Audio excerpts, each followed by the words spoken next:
黑妞发情以后变得非常的安静了。咪咪又出去野了，是不是啊？难怪你看不上它。来吧来吧，出来给你点好吃的过来。它们都非常喜欢吃这种猫条。好，多吃一点啊！怀孕了要注意营养啊。好了好了，我走了啊。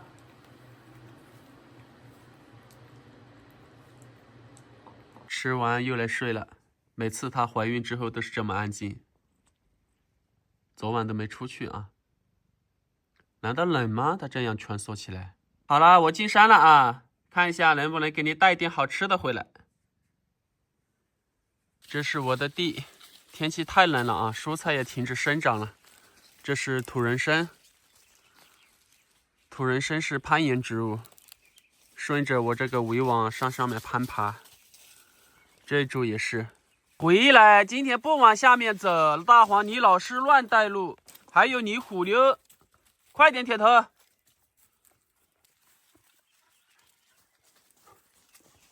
今天看样子又是个好天气，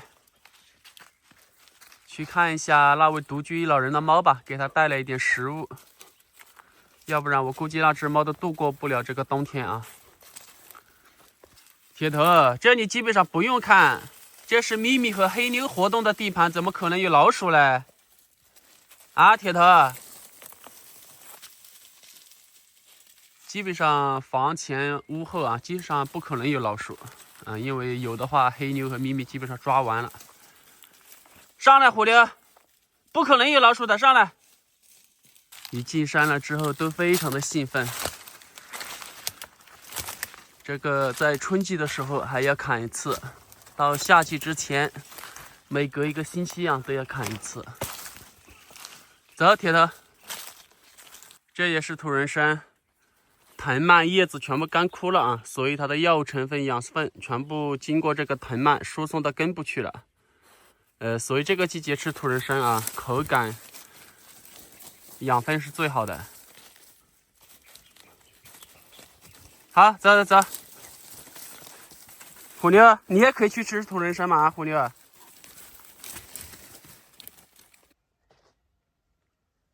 鱼塘全部都干裂口了。明年放水之前还要更2遍。其实我上个视频说要更2遍，很多朋友不理解。他说更2遍，到时候全部是泥巴糊了，水非常的浑浊。这个和稻田的原理是一样的啊。水放干了，第2年重新插秧之前必须要更2遍，要不然它就会漏水。水这么浑浊的原因的话，就是2个啊。第一个就鱼塘浅了啊，第2个就鲤鱼放多了。明年可能只放20-30尾鲤鱼啊，其他的全部放草鱼啊。青鱼啊、花鲢这些，那水明年就不会这么浑浊了。别踩我的牧草，铁头。这是黄竹草，哎，你们都去踩了。你个铁头，走走，想吃牧草吃一点，这个可比野草好吃多了。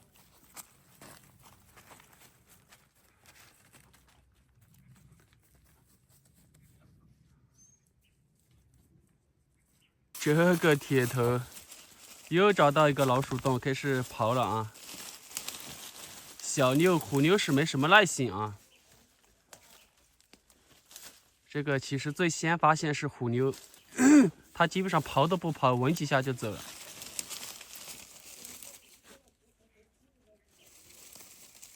基本上都是老鼠洞。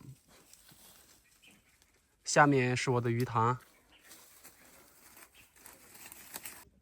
走了吧，铁头。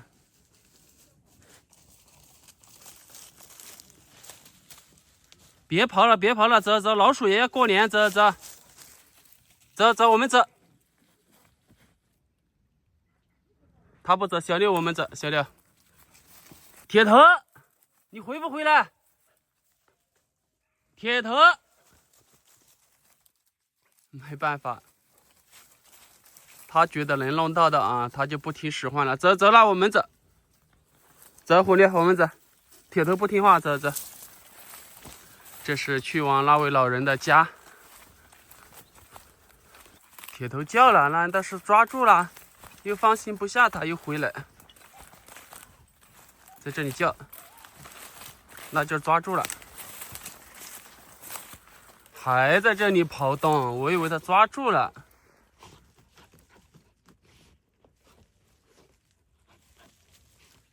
它搞不定了啊，我走了，没人陪它了，它就叫。那要不然大黄你帮帮它吧，大黄，帮帮它，帮帮它。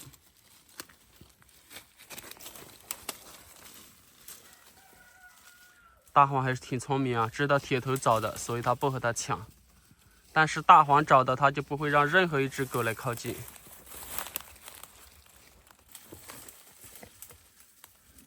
这个土其实是非常的硬啊，带石头的这种。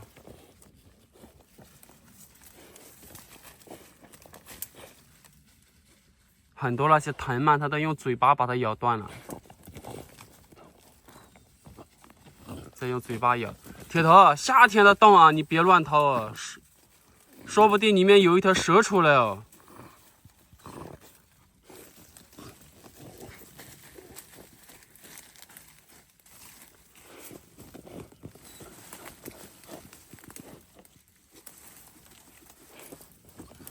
气味非常的浓啊，所以大黄也在这里忙活了。看一下我有什么能帮得上的吗？你先让一下，铁头。一个小小洞穴，你们看，这就是老鼠洞。我看一下嘛，别小气，别小气。哎呀，这个铁头最小气的就是他啊！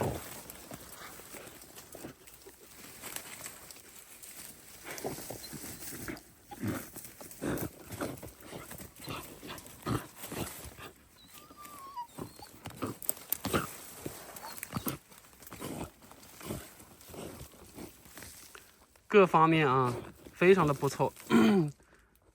如果说到1岁的时候，我估计起统治地位的应该是铁头了。耐力非常的不错，咬合力啊，你看。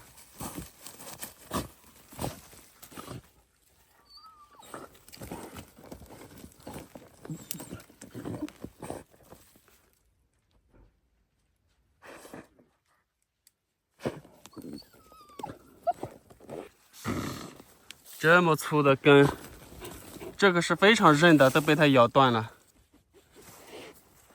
应该也快到了吧？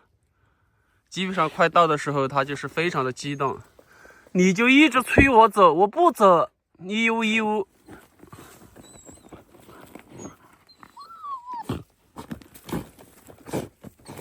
厉害呀！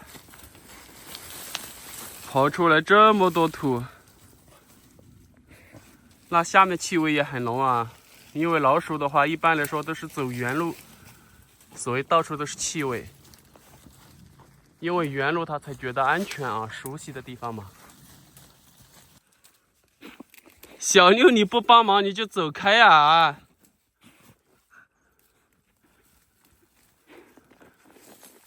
小六，你走开，你走开吧啊！走开，走开。对对对，走开。我想看一下，铁头都不让我看。很小一个洞啊，差不多就是这么大一个洞，100%的老鼠。但是被它刨出来这么多土。小六看到我没过来啊，他也想过来帮一下，但是铁头不让他帮。小六其实非常不错啊，只是他的性格变成这个样子了。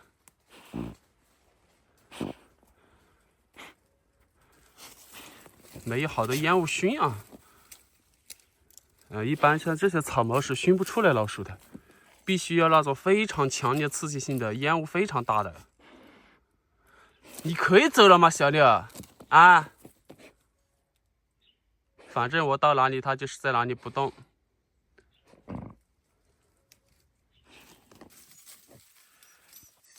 你个小六，你让开嘛！跑出来这么大一堆土了，真的是铁爪啊！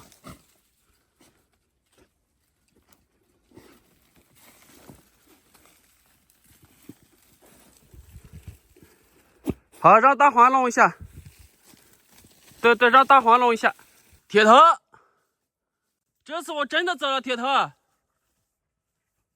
还在这个地方跑，就是这个树桩下面那里。铁头，好，你跑你的啊！这次我真的走了。走，大黄，我们走，不管他们了。走，小廖。你看你这个样子，这成什么样子了？现在叫你还叫不动了，啊？为什么之前不是能叫得动吗？现在叫你过来怎么不过来？哇，都是血啊！难道是他抓住了？闻一下看这什么血啊？铁头又在这下面叫，应该这里又找到一个老鼠洞。上来，铁头。走，我们走了。在这里。不动了啊，说明就在这里了。到那位独居老人的家了。哎，还没放牛，想不想出去？水牛啊，我们这边总共就是2种牛，水牛、黄牛。走，老人每年都要养好几十只鸡，到冬季就剩几只。哎，这是割的8毛，竹鼠也很喜欢吃这种根啊。走，别吓人家鸡啊！斯文点啊，人家还有小狗。老人不在家。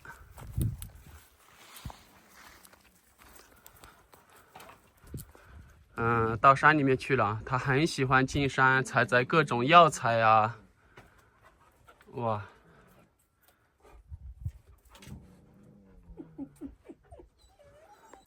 他居然认识我了啊！但是还是有点怕。要明年了啊。做门，然后这些缝补该补的全部把它弄一下。哎，你在哪里叫？我给你带好吃的来了。我在这里啊。哦，你来晒太阳了是不是？哇，我感觉它这个样子可能度过不了这个冬天。哦，你能啊？好，我给你点好吃的啊。这个铁头啊，他不分场合的，还是大黄好。我一靠近，他就向我靠近了，可能。哦，好，他都闻到味了耶！来吃。哦，哎，你别抢他的，别抢他的。哇，非常喜欢吃啊！来，我帮你挤出来啊，你别挠我啊。一般猫也是比较，我帮你挤出来嘛。哇，这是有多饿啊！我说帮他挤出来啊，他就迫不及待把袋子咬破了。哎，你别抢他的。你吃饭嘛？你是土狗嘛？啊，土狗赖粗饲嘛？啊，你看就吃完了这一包猫条，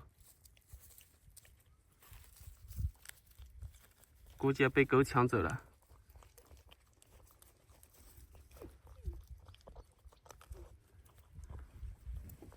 好，你别抢它，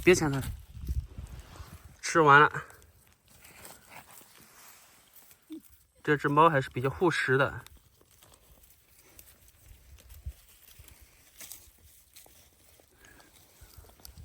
好了，你们就别凑热闹了啊！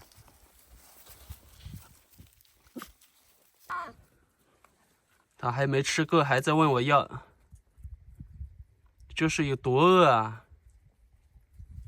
其实绝大部分都被他吃完了啊，剩那一点，那只小狗拿去吃了。好了，以后这种泡饭啊。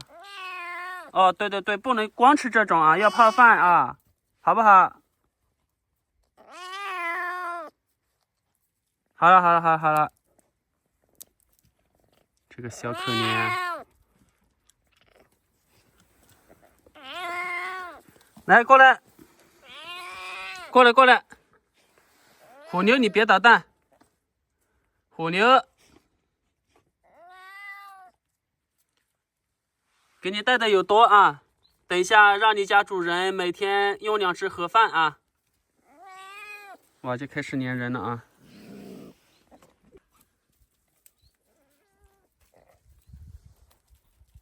带了2包零食，这种无论是狗还是猫啊，非常喜欢吃。黑牛的第2窝小猫，都是给村里老人全部送这种。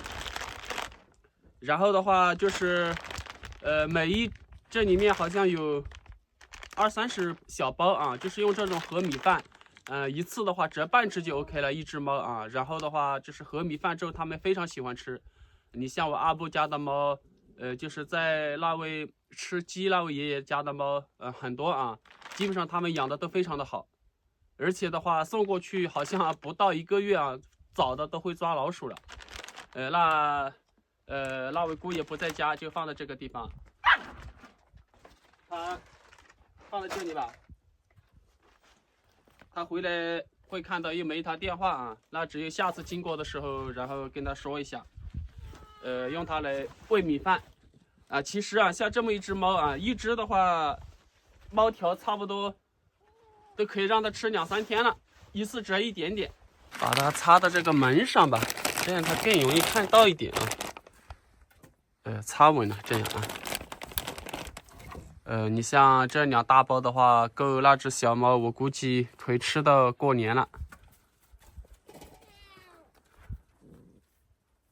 这只狗还是挺凶啊，挺护食的。好了，我走了啊！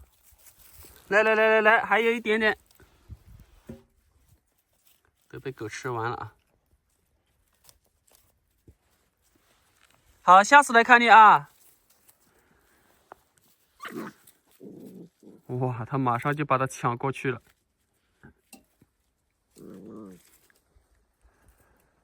太阳出来了。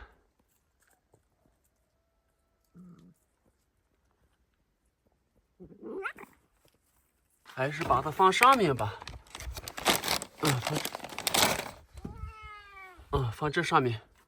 要不然放这里，我担心猫可能会爬到上面去啊。然后爬到上面去弄掉了之后，狗子全部都把它吃完了。他又弄了一根拐杖，应该是。下次问他要不要卖吧。要卖的话，帮他卖出去吧，让他也有一点零花钱啊。这个应该是一个拐杖，他非常喜欢收集这些东西。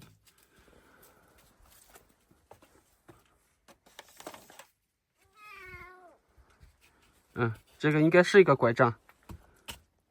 到时候他还会造一下型啊，不光是这样的啊。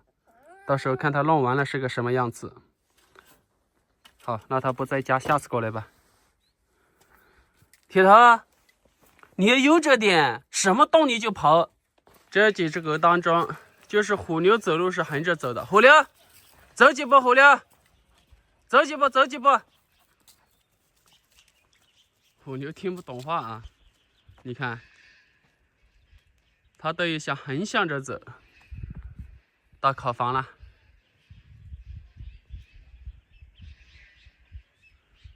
阿伯又才洗脸，伯伯，你一天是洗几多脸是没？搞得这个时候才得洗。哦，忙到这个时候才能洗脸。我们看一下腊肉，腊肠也全部都渗出油脂了啊。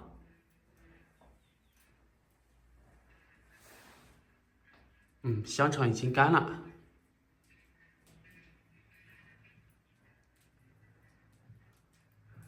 所有的腊肠就是放在一间烤房里面熏制。这个油脂的话，要在灯光下面啊才能看得出来。我说的是香肠的油脂啊。然后腊肉上面的油脂就会显得更明显一点。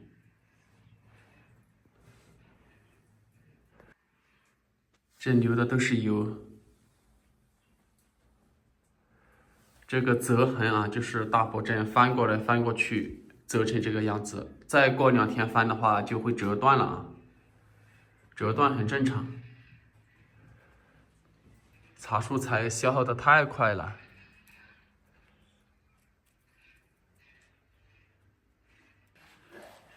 大伯看一下腊肉，还得软好。软，不今天。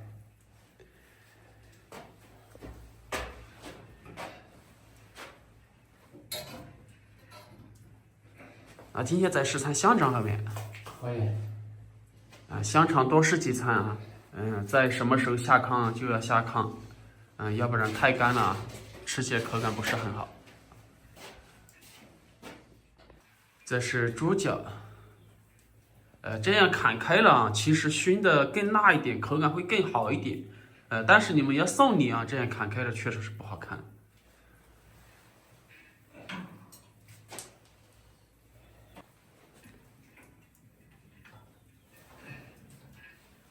一般我们这边看香肠也好，腊肉也好，看怎么好了，首先就是先捏一下啊，捏一下它的软硬程度，然后再看一下它的干湿程度，然后再切开看一下内部的情况，最后的话才是确认口感。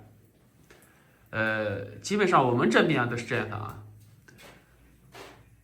当然了，给人的第一感官就是先看一下它的外观，这个熏制干湿程度，这个颜色啊。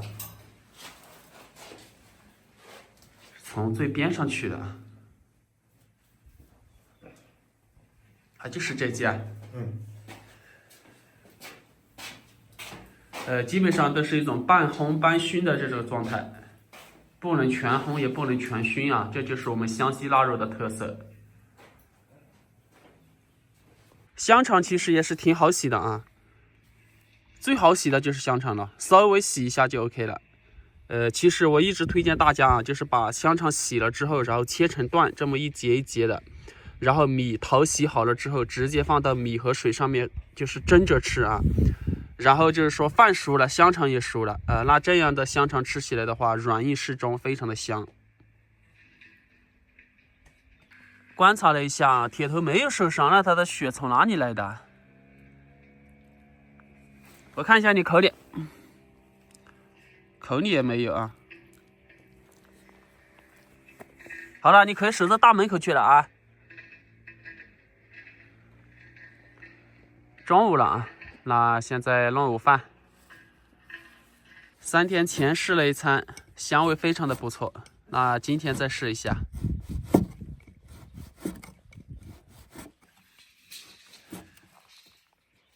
像这个样子了，刚刚好了。刚刚好哦。软硬适中啊，如果说再干一下的话就不行了。香肠也不需要太多的油啊。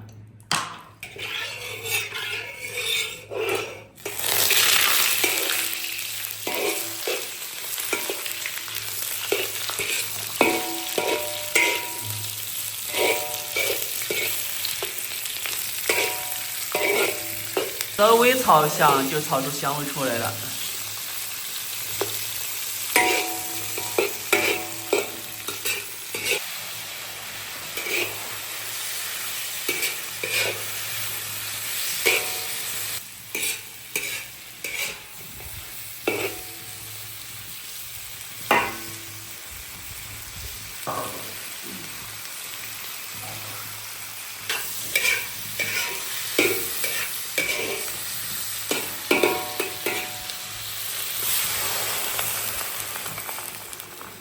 OK 啦，一锅香肠炒青椒，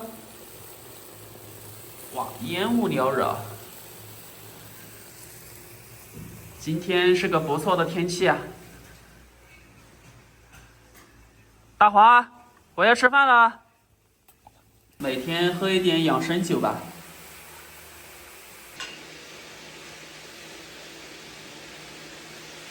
我都忘了今天金币了。